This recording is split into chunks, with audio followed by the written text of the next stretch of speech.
साथी खूब आइडिया मेहनत करिए एना का भी दिल से धन्यवाद करो। मैं एने सामने दूसरा साथी छे तेनो का भी धन्यवाद करो। कहा कि साथियों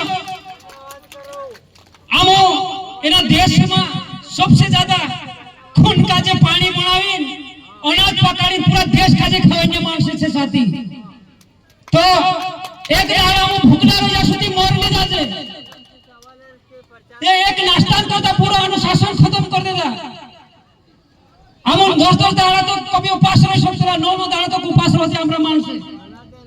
आज हम काजे कीमती बात समन्वय करता हम काजे न्याय अनुशासन से हमरा आने वाली पीढ़ी करता का पता वक्ता बुलाई जाइए जे साथी को तरह पैसा खर्च कर रिया से एना टेंशन करता एना मंचन करता एने तुमने करता कोतरी मेहनत लगी से तोची मेहनत वाल नहीं करता साथी।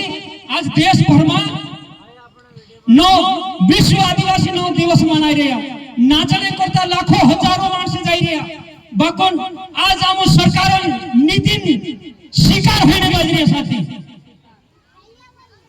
सरकार नीति हम शिकार होने बाज रही शिकार तीन शिकार से हमको सा निकलना जुए जीवात्री नाम तुम्हारे बीच में आई रहा।